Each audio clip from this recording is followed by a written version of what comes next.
अपना जीवन देकर सबका जीवन खरीदने वाले, अपने कर्तव्य को ही जीवन की सार्थकता और गहन उत्तरदायित्व समझने वाले, अपने आप को संपूर्ण रूप से अपने लक्ष्य से बांधने वाले, समाज में अनुशासन की भावना भरने के लिए स्वयं को आत्मानुशासन में बांधने वाले, जीवन की ठोकरों और परीक्षा को अपना सौभाग्य मानने वाले, समाज के लिए जीवन, गौरव और सम्मान जुटाने के लिए अनोखे साधना कुटुंब श्री क्षत्रिय युवक संघ के प्रणेता परम पूजनीय तन सिंह जी की 100वीं जयंती पर मैं उनको कोटि कोटि नमन करता हूं, वंदन करता हूं, प्रणाम करता हूं। श्री क्षत्रिय युवक संघ के संरक्षक माननीय भगवान सिंह जी और संघ प्रमुख श्री लक्ष्मण सिंह जी, मंच पर उपस्थित बड़े भाई केंद्र सरकार में मंत्री आदरणीय गजेंद्र सिंह जी, राजस्थान की माननीय उप मुख्यमंत्री आदरणीय दिया कुमारी जी, राज्यसभा के माननीय सांसद शक्ति सिंह गोहिल जी, इस विशाल सभा में उपस्थित विभिन्न राज्यों के माननीय मंत्रीगण, पूर्व मंत्रीगण, सांसदगण, विधायकगण और अनेकों अनेक ऐसे मेरे क्षत्रिय भाई और बहन जो देश के कोने कोने से आए हैं, मैं आप सबका देश की राजधानी में बहुत बहुत स्वागत और अभिनंदन भी करता हूं और इस सम्मेलन में उपस्थित होने पर आप सबको शीश झुकाकर कोटि कोटि प्रणाम और वंदन भी करता हूं। जिस संघ की वैचारिक नींव मात्र 20 वर्ष की आयु में एक छात्र द्वारा अपने छात्रावास में रखी गई हो और उसका देश की राजधानी दिल्ली में इतना बड़ा सम्मेलन देखकर मेरे हृदय को अति प्रसन्नता हो रही है। साथियों, बुज़दिली से इतिहास कभी बनता नहीं, सिफारिशों से इतिहास कभी बदलता नहीं। अमर है किस्से अनगिनत हमारी जाबाजी के। जनाब, राजपूत हैं हम जो अपनी माटी पर मरने से कभी डरता नहीं।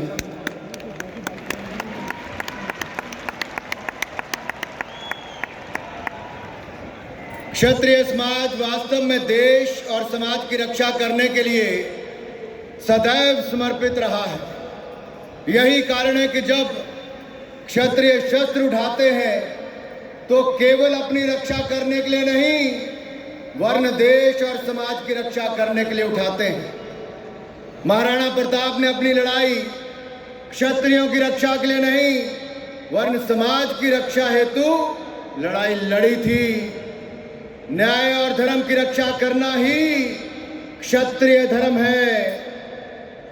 महलों को छोड़ रणभूमि में जीवन बिताया है, तब जाकर क्षत्रिय होने का गर्व पाया है, गौरव पाया है।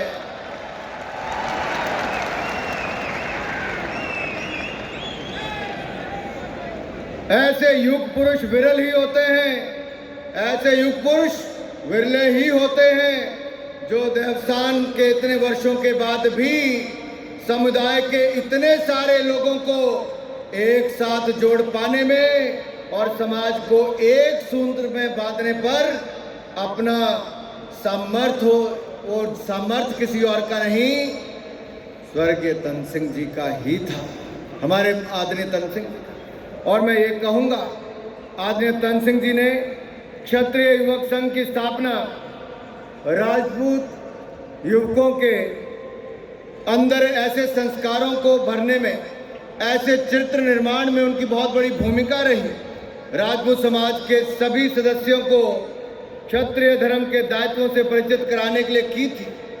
उन्होंने अपने त्याग और तपस्या से संगठन को इतना मजबूत बनाया कि 70 वर्ष बाद भी लगातार बढ़ते हुए समाज और राष्ट्र सेवा में समर्पित स्वयंसेवकों को तैयार करने का कार्य ये लगातार चल रहा है।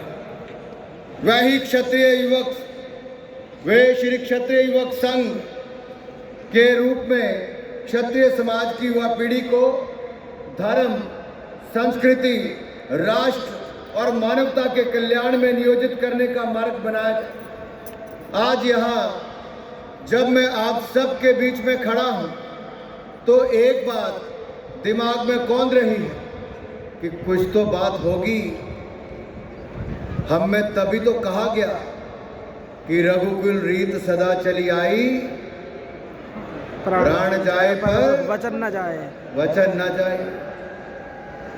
हमारी यही कमिटमेंट, हमारी यही प्रतिबद्धता, यही जज्बा हमारी पहचान है कि जब जब इस भारत भूमि को अपने सपूतों की जरूरत पड़ी तो खून का एक एक कतरा बहाकर हमने अपनी मातृभूमि का गौरव बढ़ाने का कार्य किया है। बोलो रघुनंदन सियावरी रामचंद्र की जय।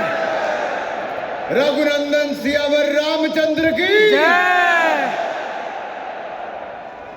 साथियों, क्षत्रिय होना गौरव की बात है।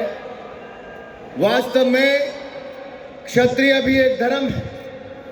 हमारा इतिहास रहा है कि देश और समाज की रक्षा करने के लिए अपना सर्वस्व न्यौछावर कर दिया। शौर्य और साहस के प्रतीक होने के साथ ही दया, क्षमा, करुणा, न्याय और धर्म का सदैव पालन किया है और आगे भी करते रहेंगे। श्री तन सिंह जी आधुनिक युग के अग्रणी विचारकों में से एक, जिनके आदर्शों को अपनाकर आज अनेकों क्षत्रिय युवा समाज और राष्ट्र की सेवा में अपनी भूमिका निभा रहे हैं। श्री क्षत्रिय युवक संघ के संरक्षक माननीय भगवान सिंह जी का संघ में योगदान अत्यंत महत्वपूर्ण रहा है और मुझे पूर्ण विश्वास है आप आगे भी अपना आशीर्वचन, मार्गदर्शन हमें सदा देते रहेंगे। किसी भी समुदाय और समाज का पूर्ण विकास तब तक संभव नहीं है जब तक महिलाओं और पुरुषों दोनों का समान रूप से अवसर ना प्रदान किया जाए। हाल ही में देश ने अपना 75वां गणतंत्र दिवस बहुत ही धूमधाम के साथ मनाया और इस गणतंत्र दिवस में धूम किसी की रही तो भारत की नारी शक्ति की रही है। केवल भारत की नहीं, पूरे विश्व के लोगों ने ये देखा कि किस तरह से भारत की बेटियों ने थल, जल, नभ और अंतरिक्ष में लोहा मनवा रही।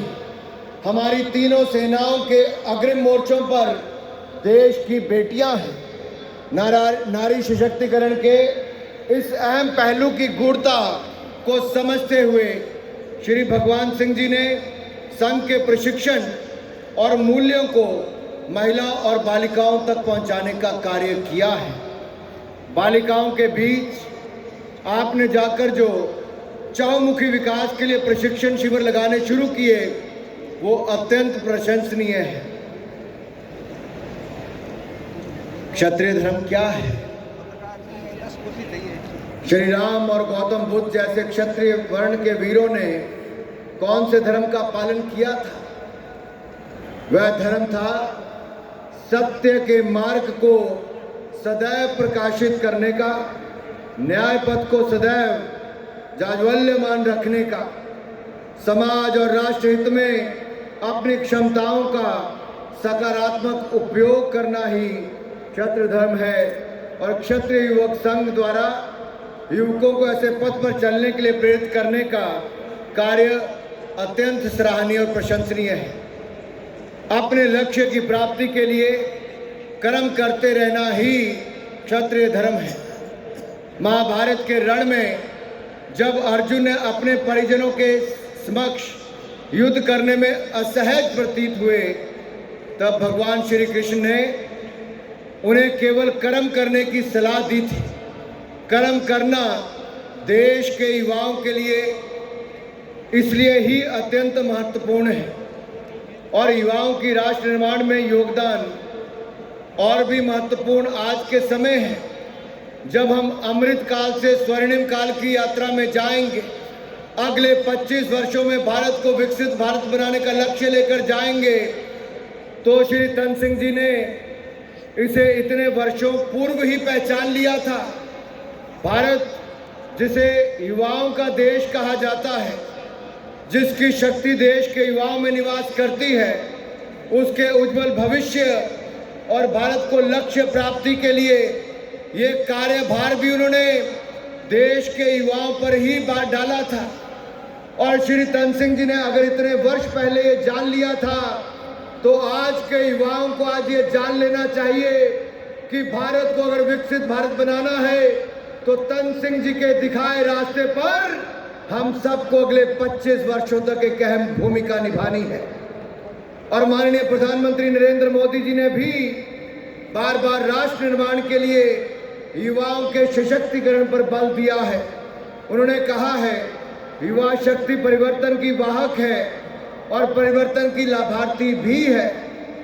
युवा सशक्तिकरण सदैव मोदी सरकार की प्राथमिकता रही और इसीलिए 31 अक्टूबर 2023 को सरदार पटेल की जयंती पर प्रधानमंत्री नरेंद्र मोदी जी ने माई भारत संस्था को देश के सामने रखा।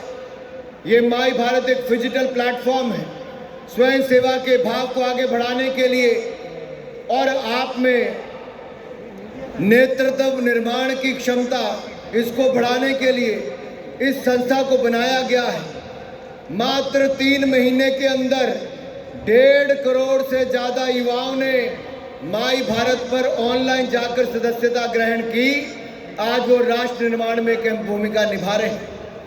मेरे युवा साथियों, युवा विकास और युवाओं के नेतृत्व में विकास के लिए हर तरह से प्रयास हम लोग केंद्र से लेकर राज्यों में कर रहे हैं। आज भारत के सामने एक ऐसा अवसर है कि हम अपने भारत को, जहां स्वामी विवेकानंद जी से लेकर तन सिंह जी के सपनों को साकार कर सकते हैं, और नरेंद्र मोदी जी के नेतृत्व में हम लगातार उस दिशा में काम कर रहे हैं। आज भारत जब अपने स्वर्णिम काल के पथ पर अग्रसर है, तो मैं ये कह सकता हूँ, आज आवश्यकता है ऐसे संगठनों की जो दक्षिण से लेकर उत्तर तक, पूर्व से लेकर पश्चिम तक, सभी क्षेत्रों से आप सब लोग चलकर 2-2 दिनों में ट्रेनों में बैठकर दिल्ली की इस कड़कती ठंड में भी आप अनुशासित होकर सुबह से यहाँ पर बैठे हैं। ये दिखाता है तन सिंह जी ने कैसी सेना तैयार की थी और कैसे विचार सबके बीच में भरे। 70 वर्षों में जो उन्होंने किया है, आज वो हम सबको आगे बढ़ा रहा है। आज जब भारत आगे बढ़ रहा, तो मैं इतना ही अंत में कहूँगा, ज़्यादा समय नहीं लूँगा। मैं उन युग प्रवर्तक पूज्य तन सिंह जी को उनकी 100वीं जयंती पर उन्हें नमन करता हूँ, जिनके नाम मात्र से ऊर्जा का प्रसार हो जाता है, उनके स्मरण से कर्तव्य बोध हो जाता है, और जिन्होंने श्री क्षत्रिय युवक संघ के रूप में समुदायों को एक साथ जोड़कर रखने के लिए एक मंत्र दिया है। और मंत्र क्या है? डर उन्हें लगे जिनके कर्मों में दाग है। हम तो राजपूत हैं, हम तो क्षत्रिय हैं, हमारे तो खून में भी आग है। आप सब ने मुझे यहाँ पर निमंत्रण दिया, बोलने का अवसर दिया। मैं अपनी ओर से एक बार फिर आप सबका आभार करते हुए आप सबका धन्यवाद करता हूँ और तन सिंह जी को कोटि कोटि प्रणाम करता हूँ। जय हिंद, जय भारत, जय क्षत्रिय।